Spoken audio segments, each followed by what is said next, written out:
Hi friends, welcome to my YouTube channel. ನಾನು ಹೋಗಿದ್ದು ಒಂದು ಫೋಟೋ ಆರ್ಡರ್ ಕೊಟ್ಟಿದ್ದೆ ನಾನು. ಹಾಗಾಗಿ ನಾನು ಅಲ್ಲಿ ಹೋಗಿದ್ದೆ. ಅಲ್ಲಿ ಪುನೀತ್ ರಾಜ್ಕುಮಾರ್ದು ಫೋಟೋಸು ಎಲ್ಲ ಸೈಜಸ್ಸು ಇತ್ತು. ವೆಂಕಟರಾಯನ ಸ್ವಾಮಿ ಫೋಟೋಸ್ ಇತ್ತು, ಎಲ್ಲ ಇತ್ತು. ನಾನು ಆರ್ಡರ್ ಮಾಡಿದಂಥ ಫೋಟೋ ಬಂದು ಎಲ್ಲ ಪ್ಯಾಕ್ ಆಗಿತ್ತು. ಪ್ಯಾಕ್ ಮಾಡಿಸ್ಕೊಂಡೆ. ನನಗೆ ತುಂಬಾ ಇಷ್ಟ ಆಯಿತು.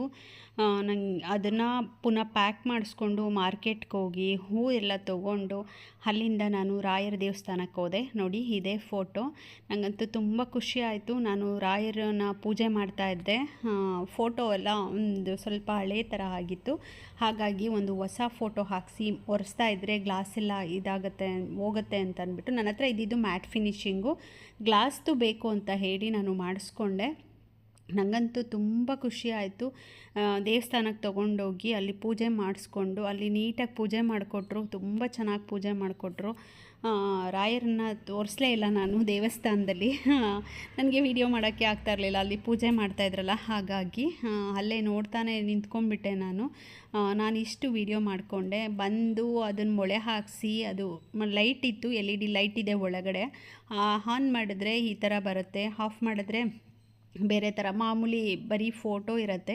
ಯಾವ್ದು ಬೇಕೋ ಅದನ್ನು ನಾವು ಯೂಸ್ ಮಾಡ್ಕೊಳ್ಬೋದು ಅಂತ ಹೇಳಿ ಈ ಥರ ಇರುತ್ತೆ ಆಫ್ ಮಾಡಿದ್ರೆ. ಹಾಗಾಗಿ ತೊಗೊಂಡು ಬಂದೆ. ಶ್ರೀಕೃಷ್ಣ ಜನ್ಮಾಷ್ಟಮಿ ಇತ್ತಲ್ಲ, ಹಾಗಾಗಿ ಅವತ್ತೇ ತೊಗೊಂಡು ಬಂದು ಹಾಕಬೇಕು ಅಂತ ಹೇಳಿ ತೊಗೊಂಡು ಬಂದೆ. ಇನ್ನು ನಾನು ಹಳೆ ಫೋಟೋ ತೆಗೆದಿಲ್ಲ. ನನಗೆ ಯಾಕೋ ತೆಗಿಯೋಕ್ಕೂ ಮನಸ್ಸು ಬರ್ತಿಲ್ಲ ಅದನ್ನು. ನನಗಂತೂ ತುಂಬ ಖುಷಿ ಆಯಿತು ಫೋಟೋ ತೊಗೊಂಡು ಬಂದಿದ್ದಂತೂ. ಅದು ನಿನ್ನೆದು ಮಂಗಳವಾರದ್ದು ಇದು. ನಿನ್ನೆ ಸೋಮವಾರ ಶ್ರೀಕೃಷ್ಣ ಜನ್ಮಾಷ್ಟಮಿ ಇದ್ದಿದ್ದು, ನಿನ್ನೆದು. ಇವತ್ತಿಂದಿದು. ನಮ್ಮ ಗಿಡದಲ್ಲಿ 3 ಹೊಸ ಗಿಡ ತೊಗೊಂಡು ಬಂದಿದ್ದೆ. 3 ಒಂದೊಂದು ಹೂ ಬಿಟ್ಟಿತ್ತು. 3 ರಾಯರಿಗೆ ಇಟ್ಟಿದ್ದೀನಿ. ನೋಡಿ ಎಷ್ಟು ಚೆನ್ನಾಗಿ ಕಾಣಿಸ್ತಾ ಇದೆ ಅಂದರೆ, ರಾಯರಿಗೆ ದಾಸವಾಳ ಇಟ್ಟಿರೋದು ತುಂಬಾ ಚೆನ್ನಾಗಿದೆ. ಅದು ಲೈಟ್ ಆನ್ ಮಾಡಿದ ತಕ್ಷಣ ನನಗೆ ಭಾಳ ಖುಷಿ ಆಯಿತು. ಈ ವಿಡಿಯೋ ಇಷ್ಟ ಆದರೆ ಲೈಕ್ ಮಾಡಿ, ಶೇರ್ ಮಾಡಿ, ಸಬ್ಸ್ಕ್ರೈಬ್ ಮಾಡ್ಕೊಳ್ಳಿ. ಹಾಗೆ ಈ ವಿಡಿಯೋನ ಪೂರ್ತಿಯಾಗಿ ನೋಡಿ ಅಂತ ಹೇಳ್ತಾ, ನೋಡಿ ನನಗೆ ರಾಯರು ನನಗೆ ಬಲಗಡೆಯಿಂದನೇ ಹೂ ಕೊಟ್ಬಿಟ್ರು. ಪೂಜೆ ಮಾಡ್ತಿದ್ದಂಗೆ, ದೀಪ ಹಚ್ತಿದ್ದಂಗೆ ನನಗೆ ಹೂ ಕೊಟ್ಬಿಟ್ರು. ಹಾಗಾಗಿ ನಂಗೆ ತುಂಬ ಖುಷಿ ಆಯಿತು. ತುಂಬ ಥ್ಯಾಂಕ್ಸ್.